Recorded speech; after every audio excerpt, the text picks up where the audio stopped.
Hi guys, today I'm going to show you how to install Blenderkit. Now Blenderkit is a fantastic add-on for Blender that's got a ton of free models, materials, HDRIs, scenes and brushes that you can open directly in Blender. Firstly, navigate to the Blenderkit website. I'll pop a link in the description below.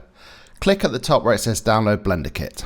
And then just click the big lozenge that says download Blenderkit. Once this is downloaded into your downloads folder, go into Blender.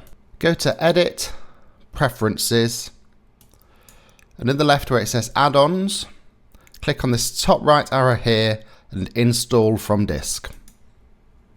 Go to your downloads folder, click on Blenderkit that you just downloaded, and then click install from disk. After a minute you will see the Blenderkit online asset library appear. Make sure this is clicked to switch it on. Now in Blender, if you press the N key on your keyboard, you should see somewhere on the right a tab for Blenderkit. Now Blenderkit actually has a paid version as well, which unlocks access to all of the models and materials, but you can use the free version without logging in and there's still a ton of free resources. So basically you've got your resources split into these 5 different sections: models, materials, scenes, HDRs and brushes.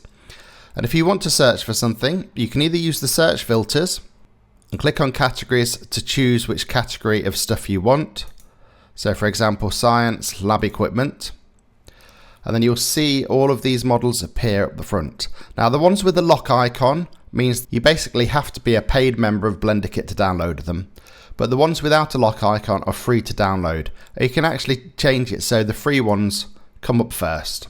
So to download a model, you simply click and drag it into your scene. And the model will either land on the floor plane that comes default with Blenderkit, or if you have an object in the scene such as a table already or a cube, it will actually snap to the surface of that. So here you can see we've just downloaded a microscope. So not only do you have models in Blenderkit, you also have materials.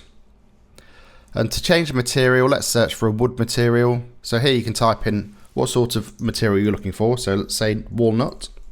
Here are all the walnut materials. So let's just drag and drop that onto the cube.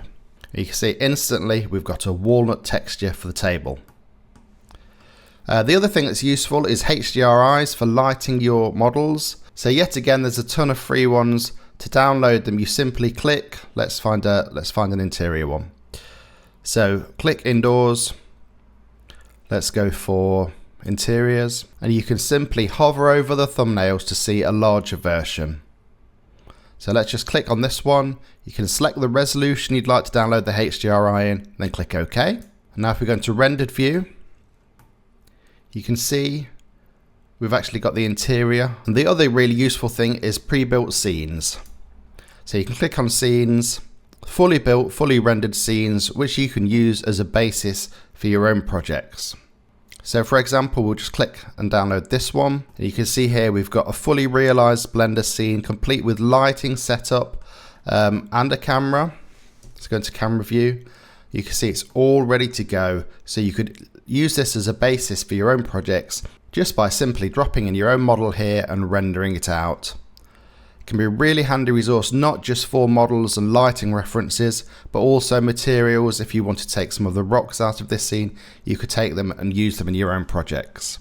To switch between scenes, simply go up to this little icon at the top here, and you'll see that's the scene we started with of the microscope. And this is the scene with the product in that we've just downloaded. I really love Blenderkit. I think it's a really worthwhile addition to Blender. It saves me loads of time, and I think it's well worth the membership fee if you like it. Okay, I hope you enjoyed the video. I'll see you in the next one.